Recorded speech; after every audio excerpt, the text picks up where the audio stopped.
महिला आणि बाल विकास भरती 2025 याच्या आता सर्व पदांचे निकाल जाहीर झालेले आहेत. कोणत्या उमेदवारांची निवड झालेली आहे, पुढील प्रक्रिया काय असणार आहे, कागदपत्र पडताळणी कधीपासून सुरू होणार आहे, या सर्वांविषयी माहिती तुम्हाला आजच्या या व्हिडिओच्या माध्यमातून जाणून घेण्यास मिळेल. नमस्कार, मी गणेश मानकर. इग्नाइट अकॅडमीच्या प्लॅटफॉर्मवर तुम्हा सर्वांचे मी स्वागत करतो. बघा, इग्नाइट अकॅडमी कडून 8 ऑगस्ट ते 16 ऑगस्ट या दरम्यान तुमच्यासाठी आतापर्यंतची सर्वात मोठी मेगा ऑफर असणार आहे, ज्यात तुम्हाला फ्लॅट 30% ऑफ मिळणार आहे. 30% सूट मिळणार आहे 15 ऑगस्टच्या निमित्ताने, स्वातंत्र्य दिनाच्या निमित्ताने. आणि याच्यासाठी तुम्हाला इंडिया कॅपिटल लेटर्स मध्ये हा कोड यूज करायचा आहे. जर तुम्ही हा इंडिया नावाचा कोड यूज करत असाल तर तुम्हाला फ्लॅट 30% ऑफ जे आहे तर ते मिळू शकते. याच्यासाठी इग्नाइट अकॅडमीचं ऍप्लिकेशन डाउनलोड करा. तसेच हा नंबर आहे, यांना देखील तुम्ही कॉल करू शकतात. बघूया रिझल्टच्या बाबतीत. बघा, महिला व बाल विकास आयुक्तालय पुणे यांच्याकडून हे प्रसिद्धी पत्रक आलेलं आहे. त्यात त्यांनी सांगितलेले आहे की महिला व बाल विकास यांच्याकडून वेगवेगळ्या पदांसाठी फॉर्म इथं मागवण्यात आले होते. त्याच्यामध्ये 10/2/2025 ते 13/2/2025 या दरम्यान म्हणजे फेब्रुवारी मध्ये ही एक्झाम झाली होती. त्याच्यानंतर याची लेखी परीक्षेचा पदनिहाय व संवर्गनिहाय निकाल याचा जो आहे 2/6/2025 रोजी जो आहे तर तो जाहीर करण्यात आला होता, परंतु तो वेगळ्या पदांचा आपल्याला इथं जे आहे तर तो बघायला मिळतो. बघा, त्याच्यामध्ये लघुलेखक उच्च श्रेणी, लघुलेखक निम्न श्रेणी, स्वयंपाकी याची पुढील स्किल टेस्ट साठी त्यांनी बोलवलं होतं. त्यासोबतच संरक्षण अधिकारी गट ब अराजपत्रित आणि वरिष्ठ काळजीवाहक गट ड याच्या रिझल्ट जो आहे तर तो 15/7/2025 रोजी जाहीर करण्यात आलेला होता. कळालं तुम्हाला? आता उरलेले जे निकाल होते बघा, त्याच्यामध्ये कोणता आहे? परिवीक्षिका अधिकारी, वरिष्ठ लिपिक सांख्यिकी सहाय्यक, संरक्षण अधिकारी कनिष्ठ आणि कनिष्ठ काळजीवाहक.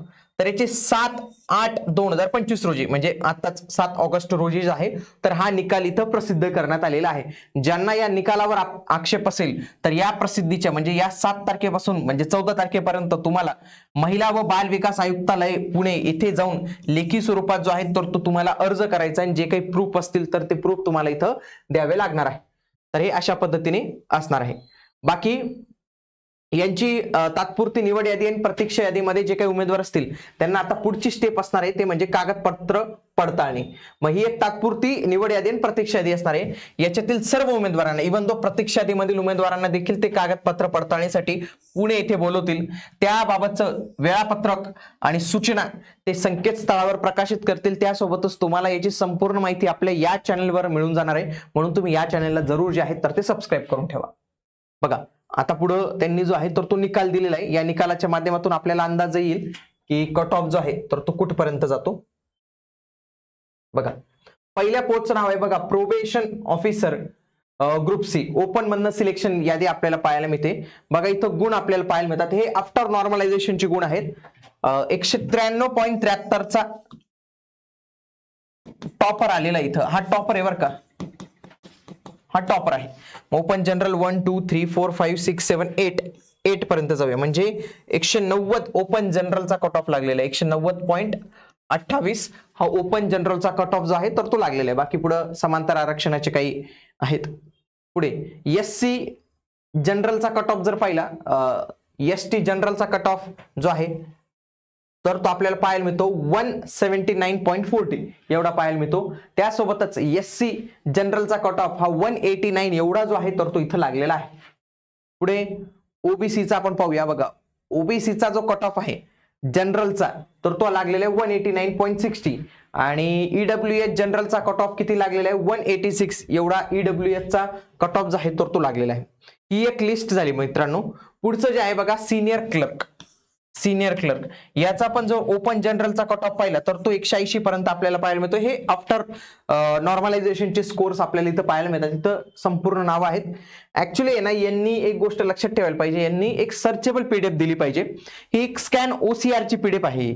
याच्यामध्ये स्कॅन म्हणजे सर्च होत नाही तुमचं नाव, म्हणजे एखाद्याला त्याचं नाव चेक करायचं असेल तर पूर्ण व्यवस्थित पद्धतीने वाचावं लागेल. पण तरी पण आपण एवढी मेहनत तर घेऊ शकतो, एवढा आपण परीक्षेला अभ्यास करतो तर एवढी मेहनत काही नाही तुमच्यासाठी. तर बघा, इथं हे सिनियर क्लर्कची लिस्ट आहे. पुढे हे कॅटेगरी वाईज. आता प्रोटेक्शन ऑफिसर ज्युनियर तर याची पण लिस्ट आपल्याला इथं बघायला मिळते. अशा पद्धतीने ही लिस्ट प्रत्येक पदासाठी एकाच लिस्टमध्ये दिलेली. ही जर पीडीएफ तुम्हाला पाहिजे असेल तर आपल्या टेलिग्राम ग्रुपवर आपण या पीडीएफ शेअर करत असतो, म्हणून तुम्ही आपल्या टेलिग्राम चॅनल जे आहे तर ते जॉईन करून ठेवा. ओके, त्यासोबतच 15 ऑगस्टची ऑफर जी आहे तर ते विसरू नका. आणि ही सरळ सेवा भरती बॅच तुमच्यासाठी आगामी काळात फार महत्त्वाची असणार आहे, ज्या काही तलाठी मनपाच्या होतील आणि याच्यावरच तुम्हाला 30% ऑफ जे आहे तर ते मिळून जाणार आहे. म्हणून तुम्ही आजच जे आहे तर ती ही बॅच तुम्ही जॉईन करून ठेवा. आणि आपले बाकीचे व्हिडिओ जसं की जलसंपदामध्ये कालवा निरीक्षक, मोजणीदार, दप्तरकार कोण याचं एक नवीन नाव येणार आहे, सिंचन सहाय्यक, त्याची नवीन ग्रेड पे मग जाहिरात कधी येणार आहे. त्यासोबतच आपण एक स्टेट बोर्ड सिरीज सुरू केलेली आहे. ड्रग इन्स्पेक्टरच्या नवीन जागा आलेल्या आहेत. तुमच्या परिवारात जर कोणी बी फार्मसी झालं असेल तर त्याला हा व्हिडिओ जे आहे तर तो नक्की दाखवा. इग्नाइट अकॅडमीचे विविध कोर्सेस विविध स्ट्रीम मध्ये उपलब्ध झालेले आहेत, त्याच्यासाठी तुम्ही डिस्क्रिप्शन मध्ये दिलेल्या लिंकचा वापर करू शकता. भेटूया पुढील व्हिडिओमध्ये. तोपर्यंत जय हिंद, जय महाराष्ट्र, धन्यवाद.